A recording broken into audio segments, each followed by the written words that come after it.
కిరిడి గ్రామంలో సద్దుల బతుకమ్మ అంగరంగ వైభవంగా కిరిడి గ్రామ ఆడపడుచులందరూ కలిసికట్టుగా జరుపుకోవడం అనేది చాలా సంతోషకరమైన విషయం. మరియు తెలంగాణ రాష్ట్రంలోనే బతుకమ్మ పండుగని మహిళలందరూ కలిసి ఒక సంస్కృతి పండుగగా జరుపుకోవడం చాలా ఆనందకరమైన విషయం. మరియు ఇటువంటి ప్రకృతి ఒడిలో మనము ఏ విధంగా అయితే గౌరవిస్తున్నామో అదే విధంగా తెలంగాణ రాష్ట్రంలో పూలను కూడా ఇదే విధంగా పూజిస్తారు. కాబట్టి ప్రతి ఒక్క ఆడపడుచులందరూ ఒక్కొక్క పూలు కలిస్తే ఏ విధంగా బతుకమ్మ అందంగా తయారవుతుందో అలాగే ఒక్కొక్క ఆడపడుచులందరూ ఐకమత్యంతో బతుకమ్మ ఆడితే అంతే అందంగా కనిపిస్తారు. కాబట్టి అందరూ కలిసికట్టుగా ఆడడం చాలా సంతోషకరమైన విషయం.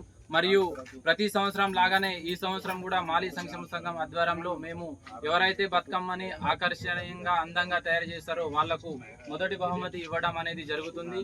మరియు ఈ సంవత్సరం సెండే అశ్రిత సన్నాపు సెండే సురేష్ గారి కూతురు బతుకమ్మను అందంగా ఆకర్షణీయంగా మరియు ఇక్కడ లేని దొరకని తంగేడు పూలతో కూడా ఈరోజు బతుకమ్మని చేయడం మరియు పైన గంగమ్మ గౌరమ్మ ఫోటోతో సహా పెట్టడం చాలా అందంగా కనిపించింది. కాబట్టి మనం అందరం కలిసి ఈరోజు సెండే ఆశ్రిత గారికి మొదటి బహుమతిగా ప్రకటించడం జరిగింది. మరియు ఇదే విధంగా ప్రతి సంవత్సరం కూడా మీరు ఉత్సాహంతో బతుకమ్మను జరుపుకోవాలని మేము మాలీ సంక్షేమ సంఘం తరఫున కోరుతున్నాం.